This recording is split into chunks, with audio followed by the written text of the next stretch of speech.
سەرجانی پاکی پێغەمبەر دەربارەی خوێندنەوە من لە سەرەتای هەفتاکانەوە خەریکی کتێب خوێندنەوە و زۆر جار لە مزگەوتە مامۆسای مزگەوت ئەو کاتە من لە عەبابەیلێ بووم کە تەفسیری قورئانێ کرد یا باسی فقهی ئیسلامی ئەکرد پرسیار و وەڵام دروستە بوو کە پرسیار و وەڵام دروستە بوو ئەچوومەوە لە ماڵەوە هەوڵمەدا ئەو مطالعە ئەگەر کتێبێ شتێکم دەستکەوتایە لەو بابەتەوە ئەگەڕام بە شوێنێ بەڵام کتێبەکانم لە کەیەوە دەست پێ کرد بۆ خوێندنەوە بە تایبەتی کتێبەکانی شێخی پارەزانی هەروەها ئەوانەی مامۆستا مەلا عەبدولکەریمی مودەڕیس و ئەوەی شێخ سەعیدی گوڵستانی سەعدی شیرازی ئەمانە تەقریبەن سەرەتای خوێندنەوەی من بوو کەوا معلوماتم لێ پەیا کردن و تەخزیەی ڕۆحی منیاندا بە تایبەتی ئەوەی سەعدی شیرازی بەڕاستی عەقڵێک ئەیا بە ئینسان کە بخوێنێتەوە تو تەرجومە کراوە بە کوردی دوای ئەوە هەوڵمدا کتێبی تر مەسەلەن بخوێنمەوە چوومە بواری دیوانی شاعیرەکانی کوردستان بە تایبەتی پیرەمێرد چونکە پیرەمێرد نزایەکی هەیە ئەپارێتەوە لە پەروەردگار بڕوا ناکەم هیچ کەسێک ئەو بتوانێت ئەو نزا و ئەو پاڕانەوەی بکە لە پەروەردگاری خۆی کە داوای بەندایەتی خۆی بکە بۆ پەروەردگاری خۆی کە ئاوا زەلیل و داما و لە ئاستی قودرەتی پەروەردگارە ئینجا جارێکیان 76 بوو من دیوانی پیرەمێردم بەدەستەوە بوو دوو مامۆستا هەبوون لە عەبابەیلێ لای شەخسەکەی عەبابەیلێ وتم بیخوێنەوە بۆ زاخاوی مێژ باشە ئەوان تەقریبەن پیان سیر بوو متدەینیش بوون یعنی ئیلتیزامی دینیان هەبوو هەردووکیان ئێستا مەشروفی تەربەوین لە سلێمانی جا دوای ئەوەش مەسەلەی دیوانی گۆران و تقریبا نالی و ئەوانم ئەخوێندەوە ئەوانش تقریبا بەرەو هینێکی دینیان هەیە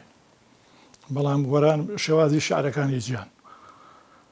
دوای ئەوە کتێبی مەسەلەی مادەی دیالێکتیکی ئەوەی جەدەلی ئەوەی ئینسان ئەگەر عەقیدەیەکی پاکی نەبێت کە بیخوێنێتەوە لەوانەیە بە شێوازێکی تر ئەیبا کتێب 76 ئەوانەمە خوێندەوە دوایی هاتمە سەر ئەو کتوبانەی مەسەلەی کتێبی مامۆستا ئەحمەدی کاکە مەحموو دوای ئەوە کتێبی هەندێ نابلکە و کتاب و ئانەی مامۆستا عەلی باپیریش هەبوو ئەم خوێندەوە و ئەو کتێبانەی کە هەبوون لە ئارە گەڕام بە شوێنیان نابیان خوێنمەوە من ئەم خوێندنەوە بۆ نەک بۆ ئەوەی هەر بخوێنمەوە ئەم خوێنەوە وەکو چۆن تەلەبەیەک قوتابیەک لە ئیمتیحانە ئەیەوێ دەرچێ منش ئەمویست کتێبەکەوا بخوێنەوە کەوا فەهمێکی تەواو لێ بێ ئەگەر ئیمتیحانم تیا بکەن دەرسم تایە خوێندنەوە مرۆڤ دروستەکە یعنی لە فەوزایی لە ناڕێکی لە ناڕاستی ئەدهێنێ بۆ ڕاستی بۆ ڕووناکی لە تاریکی نەجاتە بۆ ڕووناکی لە خەیاڵێکەوە خوا نەخواسە تووشی بتەوێت ستەم و زوڵم و شتیوا بکە تۆ ئەوەستێنێ ناڵێ ئەو ئەدوەستێنێکەوە غەیری خزمەت بە مرۆڤایەتی غەیری وەکو پەروەردگار لە حەدیسی قودسا هاتووە ئەفەرمێ من زوڵمم لە خۆم حرام کردووە ئێوەش بەندەکانم زوڵم لە خۆتان حرام بکەن چونکی ئەساسی پەیامی پەروەردگار کەدا بەزیوە بۆ ناسەکان بەهۆی پێغەمبەرانەوە سەڵات و سەلامی خۆیان لەسەر بێ بۆ ئەوە هاتووە زوڵم لەسەر بەندەکانی نەبێت بۆ ئەوە هاتووە دادپەروەری و پیادەکە لەگەڵ بەندەکان لەگەڵ ئەو اختیلافی کە خۆیان هەیەە وەڵاهی من کتێب بە هاوڕێیەکی متمانەداری بێ بەرامبەر ئەزانم یعنی مەسەلەن هاوڕێیەکی متمانەدار بێ مقابل بێ بەرامبەر یعنی مەسەلەن هاوڕێ هەیە لەگەڵ ئینسان دايم هنا أخذ وطلب هي أخذ وطلب هي بس كتابك دايم بيد أيا معلومات بيد معلومات بيد مثلا أحاوريك مثلا دايم لقلتايا متمانە دار تۆ بە ئەوەنە بڕوات پێ هەیە متمانەیەکی تەواوت پێ هەیە کە هەموو کاتێک زانستت پێ هەیە هەموو کاتێک خەیر و پێ بەخشێ هەموو کاتێک داوات لێیەکە ڕاستگۆبی لەگەڵ خوا و لەگەڵ دەوروبەر و لەگەڵ هەر شتێک ئەم کتێبە بە ناوی منهاجی ساڵحینە دانەرەکەی عیزەدین بەلیقە لە سووریاوە لە ناوەڕاستی هەفتاکانەوە من بەدەستم گەیشت نازانم کڕیم یا پەیام کرد لە برادەرێک یا شتێکیوە کە خوێندمەوە لەوانەیە ئەتوانم بڵێم زۆر جار خوێندومەتەوە وەکو سەرچاوەیەک لای خۆم دامناوە ئەم کتێبە باسی وەکو بەرنامەی ژیان وایە هەموو شتێکی تایە هەموو باسی مەقاصدی شەریعە دەکا باسی حکم ئەکا باسی عیبادەت ئەکا باسی معاملات ئەکا باسی ئەخلاق ئەکا لە هەموو ڕوویەکەوە ئەوەی ئینسان پێویستی بێتایەتی اینجا ئەو کەسانەش مەسەلەن کە باسی ئەو مؤەلیفانەیەکە ئەو عولەمانەیەکە کە دەوریان بینەوە لە مێژووە هەموو باسەکە کە ڕۆڵیان بینیەوە بۆ خزمەت بە مرۆڤایەتی و بە تایبەتی خزمەت بە ئیسلام و مسلمانان و بەرامبەر بە هەر قسەیەک و هەر ڕستەیەک و هەر وتەیەک نمونەیەکی هێناوەتەوە بە ئاەتی قورئانی پیرۆز بە فەرموودەی سەحیحی پێغەمبەر صلی الله عليه وسلم و من زۆر جار کە کاری عەمەلی ئەکەم مەسەلەن لە گۆڕەپانی ئیش و کارە لە گۆڕەپانی سیاسیە لە گۆڕەپانی مەسەلەن کۆڕ و کۆمەڵە کەیەمەوە سێری ئەمەکەم ئەمە شتی تایە بەرامبەر بەو شتانەی کە ڕۆژانە ئێمە ڕوبەڕوومان ئەبێتەوە ئەنجا ئەم کتێبەکە بەڕاستی هەر کەسێک مەسەلەن بەدەستی بگایانی ئەتوانم پێی بڵێم خۆی وای لێکەوە وازی لێ نەهێنێ وە کتێب زۆر وەکو ئەمە بەڵام ئیتر من چونکی سەرەتا لەگەڵ ئەمە ڕاهاتوم ئەی خوێنمەوە و تا ئێسش هەموو شتێک قابل بەڕەخنەوەوانەوە هەیە بەس کتێبەکە زۆر نایابە و زۆر کەمیش دەسەکەوێ ئێستا یعنی خۆشت دی هەموو کاتی من ئەمە بخوێنمەوە بەس مەسەلەن لە شوێنەکە ئەمێ مەسەلەن مقالەیە بنووسم شتێ بنووسم پێویستم بە بڵێن بەڵگەیەکە پێویستم بە ئاەتێکە بە فەرموودەیەکە یەکسەر چونکی ڕوونی کردووەتەوە مەسەلەن باسی نوێژەکە باسی حکومەکە باسی سیاسەتەکە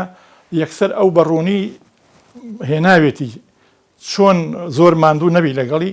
ڕوونی پێدەیاکەوە تۆ مەسەلەن ئاەتێ فەرموودەیە قەولێکی عالمیەک مەسەلەن ڕستەیەکی جوان ئەیەنێت تۆش زۆر بە ئاسانی بۆ دەستکەوێتوانی بەکاری بێنی وەڵاهی من داوام ئەوەیە لە قوتابیان بەڕاستی ئێستا خوێندکارانی ئەمڕۆ بەهۆی ئەو تەکنۆلۆژیایی کە ئێستا هەیە خوێندنەوەی کتێب کەم بووە و حتا لە قوتابخانەکان و خوێندنگاکان زانکۆکان زۆر گرنگی بە خوێندنەوە نادێ حتا مستەوای دیراسە خوێندکار و قوتابی لە هەموو قۆناغەکانی خوێندن وای لێ هاتووە شێوازی ڕۆشنبیری و زانستی کەم بووە تەنها خوێندن بۆ شەهادەیە بەڕاستی پێویستە داوام لە هەمووان ئەوەیە کەوا بگەڕێنەوە بۆ خوێندن بۆ کتێب بکەن بە هاوڕێ و ڕەفیقی خۆیان چونکی خوێندنەوەی کتێب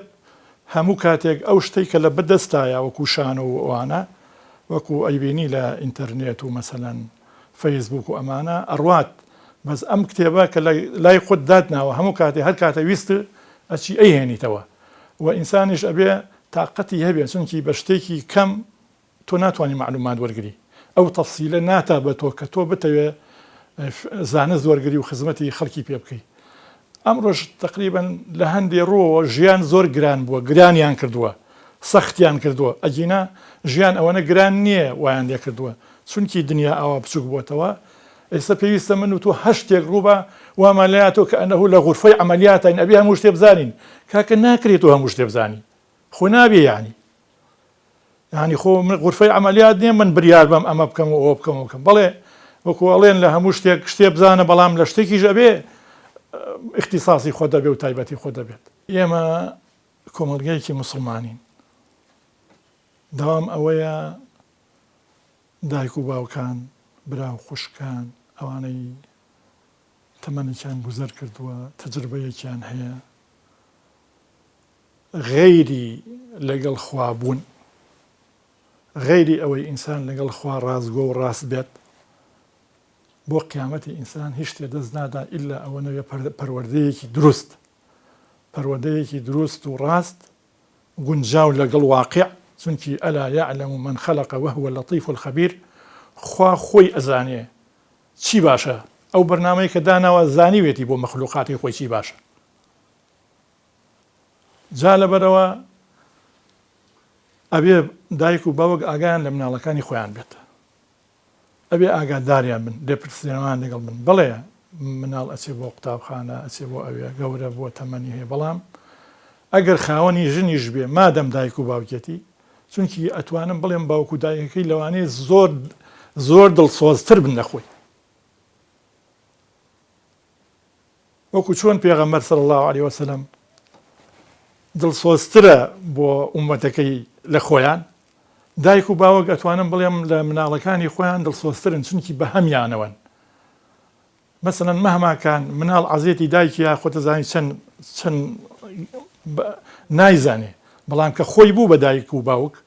ئەزانێ نرخی مناڵ چەنە. لەبەر ئەوە ئەرکی سەرشانی هەمومانە ئێمە ئاگامان لە مناڵەکانمان بێ و هەوڵ بین و حکوومەتی کوردستانیش هەوڵ بە مەسەلەی پەروەردە لە قوتابخانەکان پەروەردەیەکی ئیسلامی بخاتە ناو خوێندنەکانەوە، بخاتە ناو دیراسەوە، چونکی ئیسلام هاتووە بۆ خزمەتی مرۆڤایەتی. وەکو سعدی شیرازی ئەڵێ خزمەت ئیسلام خزمەت بە مرۆڤایەتی بە ولاوە نییە، خزمەت بە ئیسلامە بەس بە مرۆڤایەتیە، چونکی خوا بەرنامەی خۆی داناوە، خوا خۆی بەندەکانی خۆی دروست کردووە، ئەزانێت چی ژویان باشە و بەختەوەریش بۆ ئەو کەسانەی کە خوا هیدایەتی یاون، بەختەوەری بۆ ئەو کەسانەی کە بە مسلمان خوا هیدایەتی یاون بە مسلمانەتی، فەخر و شانازی بکەن ئەو خەڵکەی کە دیندارە، کە مسلمانە، و کۆمەڵگەی ئێمەش هەموو بەناو مسلمانین. یعنی ئەمە چیمان کردایە لە شوێنێکی تر بووینایە و ئێستا لەم کۆمەڵگەنەوە